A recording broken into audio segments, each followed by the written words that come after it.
चलिए अगला टॉपिक है हमारा अक्षीय और पार्श्वी ओवरलैपिंग में अंतर।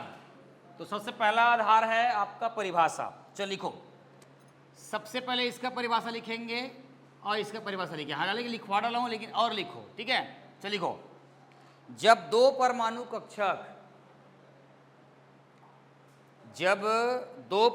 कक्षक नाभिकीय अक्षों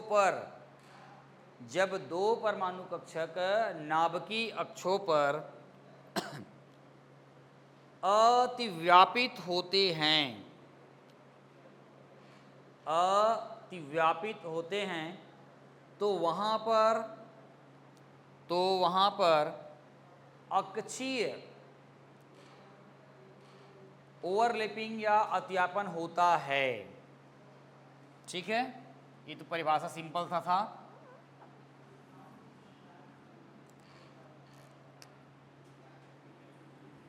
इधर लिखो, आप इस साइड में लिखो, जब दो परमाणु कक्षक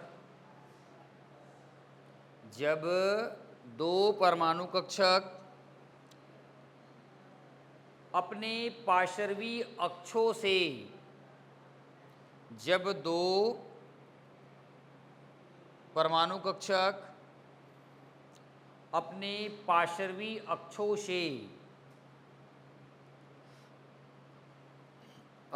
से अतिव्यापित होते हैं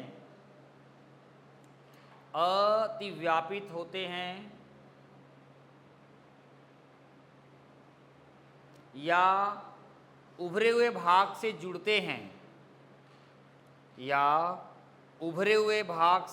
जुड़ते हैं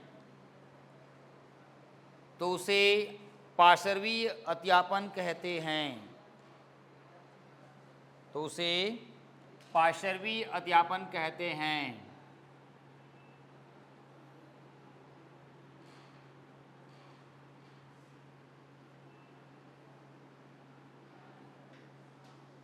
चलिए अब लिखो, सेकेंड नंबर लिखेंगे बंध का प्रकार। दोनों परिभाषा हो गया, इधर ही परिभाषा हो गया। अब लिखेंगे बंध का प्रकार। ठीक है, बंध का प्रकार में लिखो, सिग्मा बंध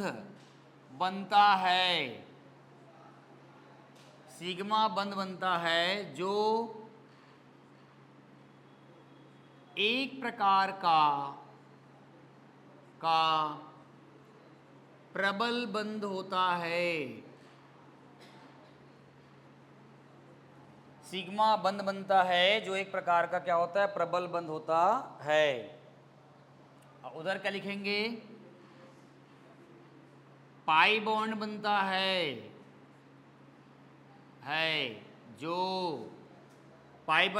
है जो सिग्मा बॉन्ड से क्या होता है बच्चा, दुर्बल होता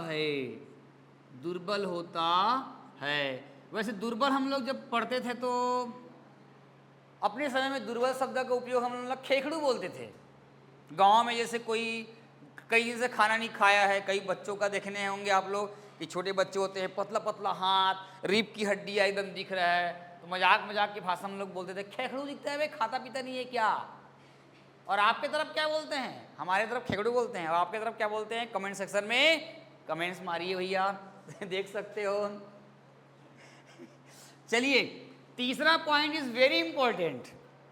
अरे पुस्तक में लिखा नहीं है, मैं बता रहा हूं, बहुत तबीयत से बता रहा हूं, आप बीमार होने से बच सकते हैं। आइए देखते हैं तीसरा, कहीं पुस्तक में नहीं मिलेगा और आपको इसको स्कूल में बताया भी नहीं होगा, और ये सिर्फ रवि सर बताते हैं। तीसरा नाम है नोडल तलों की संख्या। नोडल तलों की संख्या बहुत इंपॉर्टेंट है एकदम। इस पॉइंट में आपको सीखने मिलेगा जी, किसी पूछ दोगे तो उसको सामने वालों को पता भी नहीं रहेगा। बताते हैं कैसे होता है करके, ठीक है। चलिए लिखो, इसमें नोडल तलों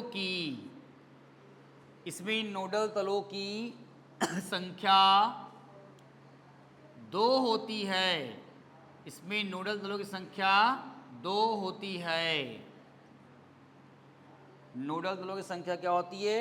2 होता है इस अणु में। इधर लिखेंगे इसमें नोडल तलों की संख्या 1 होती है। 1 होती है। इसमें नोडल तलों की संख्या 2 होती है और इसमें नोडल तलों की संख्या होती है 1। अब मैं बोल दूंगा तो मान लोगे क्या? कई लोग मान लेंगे हाँ 2 होता होगा, 1 होता होगा। आप लोग भी 2 होता होगा, 1 होता होगा। नहीं, करके दिखाना है। आओ जरा आओ, अभी पिक्चर में भी बहुत सारा क्लाइमेक्स बाकी है बच्चा। अब ये होता क्या चीज़ है नोडल तल? हम आपको बता चुका था चैप्टर नंबर 2 में। बताया था कि नहीं बताया था? किसी परमाणु में 2 कोषों के बीच का वह खाली भाग जहां पर इलेक्ट्रॉन के पाए जाने की संभावना क्या होती है? न्यूनतम, नगण्य होती, वही कहलाता है नोडल तल। करके दिखा देता हूं, आओ चलो देखो।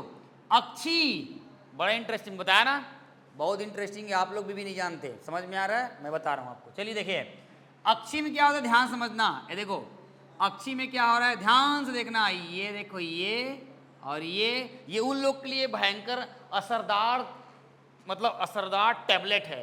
कर लेंगे हो जाएगा। अब आओ देखते हैं कैसे हो जाता है। ठीक है, कई लोग नहीं बोलते हैं कर लेंगे, पढ़ लेंगे। ये देखो ध्यान से, सबसे पहले मेरे बताइए 2p कक्षक हुआ, क्लियर हो गया। अब दोनों को हम लोग आपस में जोड़ेंगे। मैं जोड़ के यहां लिख रहा हूं, ध्यान देना। ये देखिए ये है ना, और ये जुड़ गया, दोनों जुड़ गया। तब भैया मेरे ये है इसका नोडीय तल, ये है इसका नोडी तल। और ये कितना है? ये 1 और ये कितना है आपका 2। यही हरे, इसी को बोलते हैं नोडी तल बोलते हैं। कितना हो गया? 2। अब इसमें करके दिखाता हूं, ध्यान समझिएगा।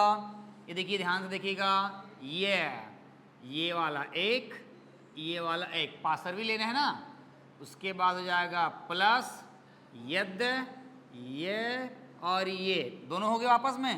दोनों मिलाओ इसको इसके नाड़ी को दबाओ तो ये और ये इस टाइप का और ये इस टाइप का दिख रहा है, ये इस टाइप का और ये इस टाइप का दिख रहा है। और इसमें देखो अलग अलग तल है। इस बंदे में एक ही तल है। क्या है? एक ही तल है। इसलिए नोडी तलों की संख्या क्या होगा? 1 होगा। कितना बढ़िया है। चलो तो मजा आ गया। तो बने रहिए बिल्कुल जीरो से सुपर हीरो। मैं हीरो, तुम जीरो, एक बात बन जाएंगे। आप हीरो, मैं zero. Thank you chemistry with Ravi sir में। Thank you so much.